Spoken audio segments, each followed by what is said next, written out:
UP में अध्यापकों के 51,000 पद रिक्त, जल्द शुरू होगी एक और शिक्षक भर्ती। कमेटी के गठन से साफ हो गया कि जल्द ही एक और शिक्षक भर्ती होगी। बेसिक शिक्षा 68,500 और 69,000 शिक्षक भर्ती कर चुका है। इन दोनों भर्तियों की शुरुआत 2018 में हुई थी। 68,500 शिक्षक भर्ती में योग्य अभ्यर्थी न मिलने के कारण लगभग 22,000 पद खाली रह गए थे। 69,000 भर्ती के तीसरे चरण में तैनाती की प्रक्रिया अभी चल रही है। बीते 2 सालों से 51,000 पद रिक्त हैं, जिन पर भर्तियां होनी हैं। सीएम योगी का ऐलान, बारिश में जिनके घर गिरे हैं उन्हें आवास दिलवाएगी यूपी सरकार। यूपी में बाढ़ का कहर जारी है। सीएम योगी भी लगातार बाढ़ प्रभावित क्षेत्रों पर नजर बनाए हुए हैं। शनिवार को डुमरियागंज तहसील क्षेत्र के शाहपुर मंडी परिषद के परिसर में बाढ़ पीड़ितों को सहायता राशि प्रदान करने के बाद उन्हें संबोधित करते हुए मुख्यमंत्री ने कहा कि 2 हफ्ते से हो रही भारी बारिश के कारण राप्त, बूढ़ी राप्ती, घोंगी और कूड़ी नदी का जलस्तर बढ़ जाने से बाढ़ का पानी आसपास के इलाकों तक चला गया है। मामूली खामियों से छात्रवृत्ति व फीस भरपाई से वंचित छात्र छात्राओं को मिली बड़ी राहत। समाज कल्याण विभाग की छात्रवृत्ति और फीस भरपाई योजना में पिछले शैक्षिक सत्र 2020-21 में आवेदन करने के बाद मामूली खामियों की वजह से छात्रवृत्ति व फीस भरपाई की सुविधा पाने से वंचित रह गए छात्र छात्राओं के लिए राहत भरी खबर आई है। सामान्य वर्ग के ऐसे 42,000 छात्र छात्राएं हैं, जबकि अनुसूचित जाति के ऐसे वंचित छात्र छात्राओं की संख्या 99,000 है। 30,000 पदों पर भर्ती जल्द, जाने आवेदन की योग्यता और चयन की प्रक्रिया। उत्तर प्रदेश में नौकरी की तलाश करने वाले अभ्यर्थियों के लिए बड़ी खबर है। होमगार्ड विभाग में 30,000 महिलाओं की भर्ती की जाएगी। इसके लिए सरकार की तरफ से प्रस्ताव तैयार कर लिया गया है। मुख्यमंत्री कार्यालय से अनुमति मिलने के बाद इस पर काम शुरू हो जाएगा। उत्तर प्रदेश के होमगार्ड विभाग में काफी समय से बड़ी संख्या में पद रिक्त हैं, जिनकी वजह से काम प्रभावित हो रहे थे। लेकिन अब इन रिक्त पदों पर महिला और पुरुष अभ्यर्थियों की नियुक्तियों की तैयारी की जा रही है। यूपी के ई रिक्शा फर्राटा भरेंगे युगांडा और नेपाल की सड़कों पर। उत्तर प्रदेश के बने उत्पाद अब विदेशों में भी अपनी धाक जमाने लगे हैं। इसी कड़ी में यूपी की ईवी सिटी में बने ई रिक्शा युगांडा और नेपाल की सड़कों पर चलते दिखेंगे। यूपी की इलेक्ट्रिक वाहन मैन्युफैक्चरिंग नीति ने दिल्ली, हरियाणा और राजस्थान में ई रिक्शा बना रहे कारोबारियों को लुभाया, जिसके चलते उक्त राज्यों में ई रिक्शा बनाकर उन्हें देश भर में बेचने वाले 50 बड़े कारोबारियों ने अब यहां पर अपनी फैक्ट्री लगाने का फैसला किया है। लखनऊ से चलने वाली 23 लग्जरी स्कैनिया का संचालन बंद, रोडवेज सेवाएं भी प्रभावित। कोरोना काल में लगातार नुकसान दे रही अनुबंधित लग्जरी स्कैनिया बसों को बंद कर दिया गया। राजधानी से विभिन्न जिलों और प्रदेश के बीच चलने वाली लखनऊ रीजन की 23 बसें बंद कर दी गईं। तमाम दावों के बाद भी स्कैनिया बसों को यात्री नहीं मिल पा रहे। अधिकारियों का मानना है कि कोरोना काल रोडवेज पर भारी पड़ा है। ये बसें लखनऊ से दिल्ली, प्रदेश और जयपुर के बीच चल रही थी। इनके अलावा उत्तर प्रदेश के प्रयागराज, वाराणसी, बलिया आदि रूट्स पर ये जगह अनुबंधित सेवाएं दौड़ रही थी। सीएम योगी के आदेश के बाद फिरोजाबाद में कैंप करने पहुंचे वरिष्ठ अधिकारी, डेंगू की रोकथाम के दिए निर्देश। यूपी के फिरोजाबाद जिले में वायरल बुखार और डेंगू के प्रकोप के मद्देनजर जिला प्रशासन व स्वास्थ्य विभाग हालात को काबू में करने के लिए जुटे हैं। इसके अलावा केंद्र व यूपी सरकार के दल भी क्षेत्रों में लगातार दौरा कर स्थिति को नियंत्रित करने के प्रयास किए जा रहे हैं। जिले में शुक्रवार तक वायरल बुखार व डेंगू से 50 लोगों की मौत हो चुकी है, जिनमें ज्यादातर बच्चे हैं। उत्तर प्रदेश शासन के मुख्य सचिव चिकित्सा शिक्षा आलोक कुमार शनिवार को फिरोजाबाद मेडिकल कॉलेज पहुंचे, जहां उन्होंने वार्ड्स में जाकर मरीजों का हाल जाना। संतों की चेतावनी, फैजाबाद की जगह अयोध्या लिखो वरना नहीं होने देंगे ओवैसी की रैली। यूपी विधानसभा चुनाव से पहले अब अयोध्या के नाम को लेकर राजनीति शुरू हो गई। 7 सितंबर को अयोध्या में होने वाली AIMIM की रैली को लेकर लगाए गए पोस्टर्स में अयोध्या की जगह फैजाबाद लिखे जाने पर संतों ने आपत्ति जताई।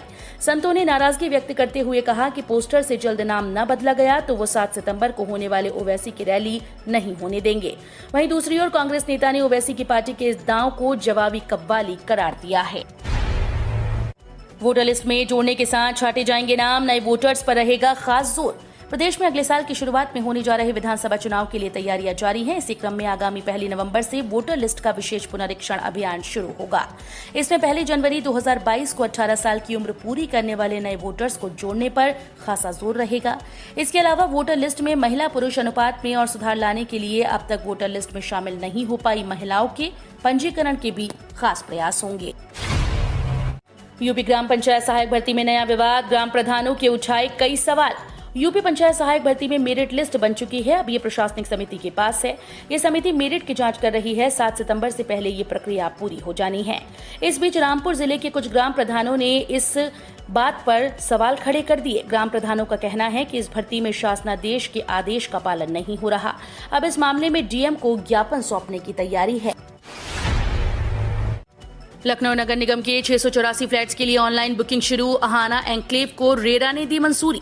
नगर निगम के निर्माणाधीन अहाना एन्क्लेव आवासीय योजना को उत्तर प्रदेश भू संपदा विनियामक प्राधिकरण की मंजूरी मिल गई। शहीद पथ के पास नगर निगम की आवासीय योजना तैयार हो रही है, जिसमें अपार्टमेंट का निर्माण होना है। नगर आयुक्त अजय कुमार द्विवेदी ने बताया कि निर्माणाधीन अहाना एन्क्लेव को रेरा की मंजूरी मिल गई है। इसमें आवासीय योजना को मजबूती मिल सकेगी। किसानों को नहीं जलानी पड़ेगी पराली, इस तरीके से खेतों में ही नष्ट हो जाएंगे फसल अवशेष। उत्तर भारत के लिए काफी समय से पराली जलाना मुख्य समस्या बनी हुई है। हर साल पराली जलाने की घटनाएं दिल्ली एनसीआर में हवा की गुणवत्ता में गिरावट लाने के साथ वायु प्रदूषण बढ़ाती हैं। इस बीच अब खरीफ फसलों की भी कटाई होनी है, लेकिन इस बार सरकार पहले से तैयार है कि किसान भाई खेतों में पराली न जलाकर कोई वैकल्पिक व्यवस्था अपनाएं। इसके लिए पराली निस्तारण यंत्रों पर अनुदान समेत कई योजनाएं भी चलाई जा रही हैं। लड़ते हुए किसान का वीडियो ट्वीट कर अखिलेश का योगी पर तंज, जब तो चौपायों ने भी अपना ली ठोको नीति। उत्तर प्रदेश में अगले साल होने वाले विधानसभा चुनाव से पहले सभी दलों की तरफ से आरोप प्रत्यारोप का दौर जारी है। समाजवादी पार्टी के नेता अखिलेश यादव ने लड़ते हुए सांड का वीडियो ट्वीट कर बीजेपी पर हमला बोला। समाजवादी पार्टी के नेता ने ट्वीट किया कि गोरखपुर में अपना रंग दिखा रही है कुसंगति, अब तो चौपायों ने भी अपना ली ठोको नीति। मुजफ्फरनगर में किसान महापंचायत को लेकर सुरक्षा कड़ी। राकेश टिकैत बोले, हमें रोका तो बैरियर तोड़ देंगे। केंद्र के 3 कृषि कानूनों का विरोध कर रहे किसानों के संगठन संयुक्त किसान मोर्चा ने रविवार को उत्तर प्रदेश के मुजफ्फरनगर में एक मेगा महापंचायत का आयोजन किया। भारतीय किसान संघ के नेता राकेश टिकैत ने कहा कि इस कार्यक्रम में बड़ी संख्या में लोग शामिल होंगे। राकेश टिकैत ने कहा कि महापंचायत के लिए पहुंचने वाले लोगों की संख्या को बताना असंभव है, लेकिन मैं वादा कर सकता हूं कि लोग बड़ी संख्या में पहुंचेंगे। सौर ऊर्जा को बढ़ावा देने के लिए यूपी नेडा लगाएगा सोलर प्लांट, उपभोक्ताओं को मिलेगा अनुदान। सौर ऊर्जा को बढ़ावा देने के लिए यूपी नेडा सोलर प्लांट लगाने के लिए प्रोत्साहित कर रहा है। साथ ही केंद्र और प्रदेश सरकार उपभोक्ताओं को अनुदान भी दे रही है। बस शर्त यह है कि उपभोक्ताओं को ये प्लांट यूपी नेडा के अधिकृत वेंडर से लगवाना होगा। प्लांट की वास्तविक कीमत पहले उपभोक्ताओं को एक मुश्त अदा करनी होगी। इसके बाद जरूरी औपचारिकताएं पूरी करने के बाद अनुदान की राशि उपभोक्ताओं के खाते में भेजी जाएगी। गन्ने के वेस्ट से चार्ज होगा मोबाइल। लखनऊ में अंबेडकर विश्वविद्यालय के शोधार्थी ने बनाया नैनो जनरेटर। गन्ने के वेस्ट से बनने वाले नैनो जनरेटर से आप अपने मोबाइल फोन को चलते हुए चार्ज कर सकते हैं। बाबा साहेब भीमराव अंबेडकर केंद्रीय विश्वविद्यालय के भौतिक विज्ञान विभाग के अध्यक्ष प्रोफेसर बीसी यादव के निर्देशन में शोधार्थी शक्ति सिंह ने इसका मॉडल तैयार किया। पर्यावरण अनुकूल इस मॉडल का बीते महीने विश्वविद्यालय के दीक्षा समारोह में प्रदर्शन किया गया। सर्वे के मुताबिक यूपी में खिलेगा कमल। मायावती बोली, ये बीजेपी के पक्ष में माहौल बनाने का षड्यंत्र है। भाजपा को 259 से 267 सीटें मिल सकती हैं। वहीं अखिलेश यादव के नेतृत्व वाली समाजवादी पार्टी को 109 से 117 सीटें, मायावती के नेतृत्व वाली बहुजन समाज पार्टी को 12 से 16 सीटें मिल सकती हैं। इसके अलावा कांग्रेस को 3 से 7 सीटें और अन्य को 6 से 10 सीटें मिल सकती हैं। राष्ट्रीय जनतांत्रिक गठबंधन को उत्तर प्रदेश में 42% वोट मिलने की संभावना सर्वे में जताई गई है। मुजफ्फरनगर किसान महापंचायत को लेकर सुरक्षा फुल प्रूफ व्यवस्था। पीएसी की 6 कंपनीज होंगी तैनात। केंद्रीय कृषि कानूनों सहित किसानों से जुड़े मुद्दों पर रविवार को होने वाली किसान महापंचायत के लिए प्रांतीय सशस्त्र कांस्टेबुलरी की 6 कंपनीज और रैपिड एक्शन फोर्स की 2 कंपनीज तैनात की जाएंगी। सहारनपुर रेंज के पुलिस उप महानिरीक्षक प्रीतेंद्र सिंह ने शनिवार को कहा कि कार्यक्रम की वीडियोग्राफी कराई जाएगी, जबकि 5 वरिष्ठ पुलिस अधीक्षक, 7 अतिरिक्त पुलिस अधीक्षक और 40 पुलिस निरीक्षक सुरक्षा ड्यूटी पर तैनात रहेंगे। पूर्वांचल की विकास यात्रा से रूबरू कराएंगे सीएम योगी। वाराणसी में आज समागम। उत्तर भारत का गेटवे के रूप में अपनी पहचान बना रहा पूर्वांचल नित नए प्रगति की यात्रा तय कर रहा है। वाराणसी से हल्दिया जलमार्ग का विकास वाराणसी के साथ ही पूर्वांचल के उत्पादों को बांग्लादेश व नेपाल तक पहुंचाने की संभावनाओं का द्वार खोल दिया, जो कृषि निर्यात का बड़ा माध्यम बन सकता है। दूसरी तरफ लखनऊ से बलिया तक पूर्वांचल एक्सप्रेसवे और मेरठ से वाराणसी तक गंगा एक्सप्रेसवे यात्रा की दूरी कम करने के साथ साथ औद्योगिक कॉरिडोर के विकास की उड़ान भरने जा रहा है। नोएडा के डीएम सुहास एलवाई ने टोक्यो में रचा इतिहास, अब लगाएंगे गोल्ड मेडल के लिए दांव। भारतीय पैरा बैडमिंटन खिलाड़ी और गौतम बुद्ध नगर के डीएम सुहास एलवाई ने टोक्यो पैरालंपिक 2020 में इतिहास रच दिया। उन्होंने पुरुषों के LS4 वर्ग के एकल में इंडोनेशिया के सेतिवान फ्रेडी को सीधे गेम में 21-19 और 21-15 से मात देकर फाइनल में प्रवेश कर लिया है। वो देश के पहले ऐसे अधिकारी हैं जिन्होंने पैरालंपिक में मेडल पक्का कर लिया है। CBT 1 के एडमिट कार्ड जल्द इन वेबसाइट पर होंगे जारी। रेलवे रिक्रूटमेंट बोर्ड द्वारा ग्रुप डी के विभिन्न पदों पर भर्ती की जानी है। इन पदों पर भर्ती के लिए कंप्यूटर आधारित परीक्षा की तारीख जल्द घोषित किए जाने की संभावना है। इससे पहले ये परीक्षा अप्रैल से जून तक आयोजित की जानी थी, लेकिन देश भर में बढ़ते कोविड-19 मामलों के कारण इसे स्थगित कर दिया गया। फिर बोर्ड ने नोटिस जारी करके बताया कि एनटीपीसी परीक्षा के बाद ही ग्रुप डी की परीक्षा आयोजित की जाएगी। बता दें कि इस परीक्षा में शामिल होने के लिए उम्मीदवार परीक्षा के 4 दिन पहले आरआरबी की रीजनल वेबसाइट पर यूजर आईडी और पासवर्ड के माध्यम से अपना एडमिट कार्ड डाउनलोड कर सकेंगे। पूर्वोत्तर के 5 विद्रोही समूहों ने केंद्र सरकार के साथ कार्बी आंगलांग समझौते पर किए हस्ताक्षर। 1000 उग्रवादी करेंगे सरेंडर।